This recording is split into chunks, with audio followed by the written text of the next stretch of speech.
नमस्कार, आप देख रहे हैं भयंकर संवाद। मैं हूं साक्षी पोखरियाल और इस वक्त मैं मौजूद हूं टेम्बा हॉस्पिटल में। आपको बता दें, हमारे चैनल के माध्यम से हमने टेम्बा हॉस्पिटल में जो कॉन्ट्रैक्ट बेसिस में काम कर रहे हैं उन लोगों की एक न्यूज़ जो है वो चलाई थी, जिस चलते जो उनकी तनख्वाह है, जो वेतन है, वो मिलने में देरी हो रही थी। उनका पीएफ भी नहीं मिल रहा था और किस तरीके से कॉन्ट्रैक्टर जो है, 3 प्राइवेट कंपनीज है, उनके कॉन्ट्रैक्टर ने यहाँ पे जो टेंडर लिया था उसके चलते लोग काफी परेशान है। क्या कुछ और है, क्योंकि उसके बाद उन्होंने कहा था कि शायद जो है कुछ हालात में बदलाव आएंगे, तो बात करेंगे उनसे। यहाँ पे लोग मौजूद है। सबसे पहले आपसे जानना चाहेंगे, क्या कुछ जब हम पिछली बार आए थे उसमें लेके अब तक कुछ बदलाव हुआ, पैसे मिले, क्या कुछ आप लोगों की उनसे बात हुई या आज भी सिचुएशन वैसी है? देखिए, आपने जो न्यूज़ यहाँ पे किया था उसके बाद भी वो लोग को कोई फ़र्क नहीं पड़ा है। आज भी वही सिचुएशन है, ना उन लोगों ने इन लोगों का पीएफ डाला है, ना कुछ किया है। और अभी भी मतलब वही जो इनको सैलरी है उसी सैलरी पे ये काम कर रहे हैं। प्लस उसमें सबसे बड़ी बात ये है कि जो आज ये इतना गंदगी, पेशेंट को साफ करना, पेशेंट को ये सब करना, डिलीवरी वाले पेशेंट का ये करना, तब भी इन लोगों को ना ग्लोव्स है यहाँ पे, ना कोई कुछ है। बिना ग्लोव्स के ये सारे स्टाफ आज काम कर रहे हैं। आज ये मौसी के हाथ देखो, इनके हाथों में इतना प्रॉब्लम हो चुका है। आज मतलब जो इन लोगों का हक है वो इन लोगों को मिलना चाहिए। समान काम समान वेतन है तो होना चाहिए। आज जो परमानेंट है उनको सैलरी मिल रही है, लेकिन वो इतना काम नहीं करते हैं जो इतना काम ये कर रहे हैं। जो कॉन्ट्रैक्ट बेसिस पे जो काम ये लोग करते हैं वो परमानेंट वाले नहीं करते, वो बैठकर खाली कुर्सियां तोड़ते हैं। तो मेरा बोलना यही है कि इनको प्रॉपर पगार मिलनी चाहिए। अगर कॉन्ट्रैक्टर कैपेबल नहीं है तो कॉन्ट्रैक्ट छोड़ दें, पर झूठ नहीं बोले कि हम 3% पे करते हैं। कॉन्ट्रैक्टर 40-50% पे कॉन्ट्रैक्ट लेते हैं, ये आप लोग भी जानते हो और ये हम भी जानते हैं। तो इस तरह से इन लोगों को गुमराह करके इन लोगों की भावनाओं से कोई ना खेले। जो कॉन्ट्रैक्टर कर रहे हैं और जो अधिकारी बैठे हैं उनको भी चाहिए। अगर हम बोलते हैं कि हम आंदोलन करेंगे तो आंदोलन के लिए इनके ऊपर गुना दाखिल हो जाएंगे, इनको ये कर दिया, सस्पेंड कर दिया जाएगा। परमानेंट वाले जब आंदोलन करते हैं तो उनको क्यों नहीं सस्पेंड किया जाता है, उन पे क्यों नहीं गुना दाखिल किए जाते हैं? इनके ऊपर गुना दाखिल होंगे क्यों? ये लोग बेचारे मर काम कर रहे हैं, गधे के जैसे तुम इनसे काम लेते हो और उस हिसाब से इनको सैलरी नहीं है। दूसरी बात ऐसी है, आज कुछ भी होता है तो सबसे पहले ये कॉन्ट्रैक्ट वाले जाते हैं और दूसरे लोग परमानेंट नहीं आते हैं, ये कॉन्ट्रैक्ट वाले। अगर ये कॉन्ट्रैक्ट वाले कल इधर हड़ताल पे बैठ जाए तो मैं यही देखना चाहती हूँ कि परमानेंट कितना इस हॉस्पिटल में काम करते हैं, मुझे वही देखना है। और मैं यही चाहती हूँ कि इनको सैलरी प्रॉपर मिलनी चाहिए। अगर कॉन्ट्रैक्टर लोगों की औकात नहीं है तो कॉन्ट्रैक्ट छोड़ दे, और दूसरे कॉन्ट्रैक्टर हैं बहुत सारे जो ये कॉन्ट्रैक्ट लेने को तैयार हैं। अच्छा, आपने जैसे पिछली बार हम आए थे तो आपने कहा था कि अगर नहीं वो देंगे समय पे वेतन जो है तो हमारा अगला कदम जो है आंदोलन का रहेगा। उसको लेके कुछ विचार विमर्श किया है आप लोगों ने? उसको लेकर के हमने विचार विमर्श भी किया है, प्लस हमारी बात भी हुई थी। तो ये बोला गया था अधिवेशन में, मतलब जिन्होंने बोला अधिवेशन में यहाँ पे बोला आंदोलन नहीं हो सकता है, उनकी नौकरियां जा सकती हैं, उन पे गुना दाखिल हो सकता है। तो मैं ये पूछना चाहती हूँ कि कौन सा ऐसा न्याय है और कौन सा जीआर है ऐसा कि अगर कर्मचारी कॉन्ट्रैक्टर वाले अपने हक के लिए आंदोलन पे बैठ रहे हैं तो उनकी नौकरियों से उनको निकाल दिया जाएगा, उन पे गुना दाखिल होएगा। तो परमानेंट पे क्यों नहीं होता है? उनके ऊपर भी करो पहले ये गुना दाखिल।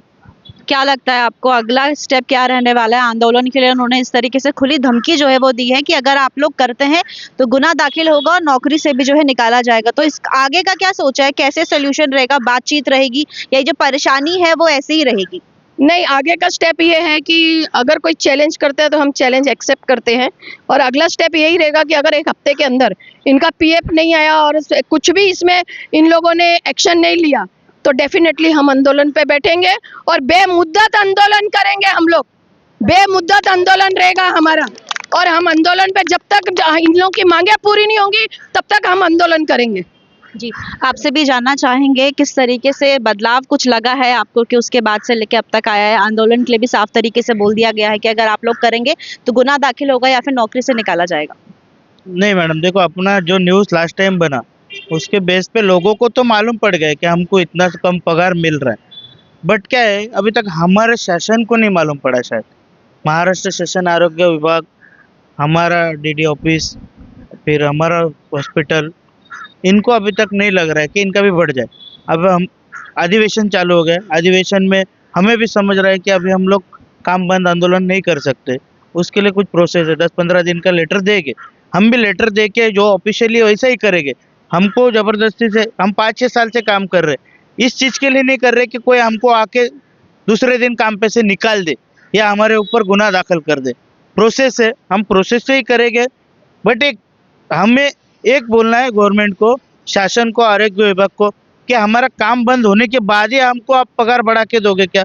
उससे पहले आपको पगार बढ़ा के देने में हम हक का मांग रहे, एक्स्ट्रा नहीं मांग रहे, किसी के जेब का नहीं मांग रहे।